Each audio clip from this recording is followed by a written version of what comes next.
voit des ordinateurs partout, sauf dans les statistiques de la productivité.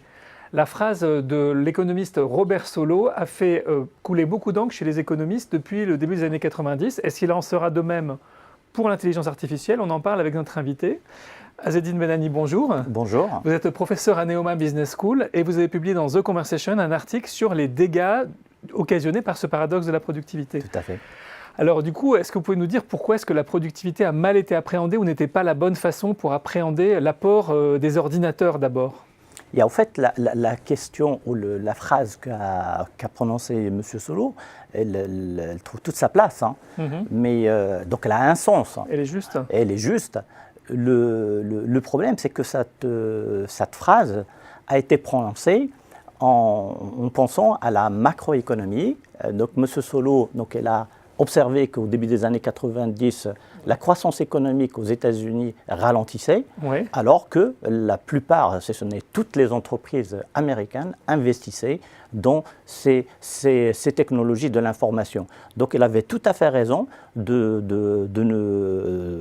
faire remarquer qu'il y a quand même quelque chose qu'il faudrait analyser. Et par contre, les conclusions qu'on a pu en tirer, vous vous dites elles étaient insuffisantes parce qu'en réalité, ce qui compte, ce n'est pas l'objet ordinateur, ce n'est pas le hardware, ce n'est pas de déposer sur un bureau un ordinateur, c'est en fait tout le processus de système d'information que ça implique, mais qui est dur à mesurer. Oui, si c'est tout à fait ça, puisque M. Solow, il a même inclus dans sa petite phrase le terme computer. Tout computer, ça veut dire calculer. Ouais. Et donc, en français, donc, on dit ordinateur. Mais lorsque les entreprises investissent dans ces technologies, ils n'investissent pas uniquement dans des ordinateurs, ils investissent surtout dans les systèmes d'information qui utilisent aussi des ordinateurs, mais l'ordinateur ou l'investissement en ordinateur représente aujourd'hui, à mon avis, moins de 10%. Hein. Donc la question de la mesure, en pensant à l'ordinateur qu'on peut compter, un ordinateur, deux ordinateurs, trois ordinateurs, est une mauvaise question. Donc la question de penser qu'on va un jour pouvoir mesurer cette productivité en comptant, donc ce type d'investissement, on leur donne des valeurs, est une erreur parce qu'on ne prend pas en compte une composante qui est importante, qui est le système d'information, qui est intense en immatériel et elle l'est de plus en plus aujourd'hui. Donc l'immatériel étant disséminé partout, on ne le retrouve pas dans les statistiques, c'est un peu ça qui se passe. Et alors pour l'intelligence artificielle, vous dites que ça va être, et c'est déjà encore plus le cas en fait. Oui, c'est encore plus le cas. Pourquoi? Parce qu'on a commencé par déployer ces systèmes d'information en faisant bien entendu appel à des solutions matérielles dans l'ordinateur. Ensuite, sur ces solutions matérielles, on a mis des solutions informationnelles, hein, avec donc la numérisation des processus de l'entreprise. À titre d'exemple, le processus de commande, avec donc les données qui sont relatives à des commandes clients.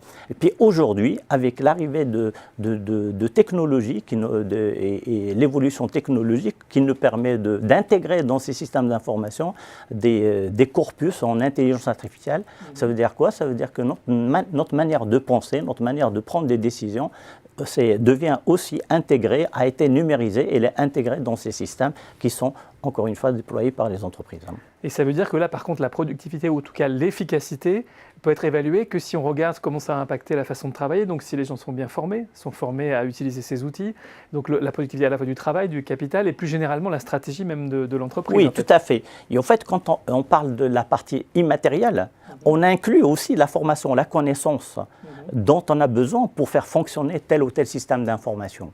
Alors, à titre d'exemple, les systèmes d'information intégrés, hein, je ne vais pas nommer les éditeurs de ces logiciels, comme on dit, mais ils ont besoin d'être étudiés de façon efficiente, efficace, et c'est ce qui nous permet d'avoir ce résultat, c'est la formation qu'on apporte aux utilisateurs. Alors maintenant, à mon avis, et ce qui serait plus faisable, c'est de penser la technologie d'information, on va penser les investissements des technologies de l'information au moment de l'élaboration des mécanismes de gouvernance de l'entreprise pour ensuite les décliner en stratégie d'affaires et penser, comme j'ai un peu tendance à le dire parfois, business as IT, Information Technology and IT is Business. Voilà. Donc pas seulement la productivité. Eh bien, Azzedine Benani, merci beaucoup pour vos explications. C'est moi qui vous remercie de m'avoir invité.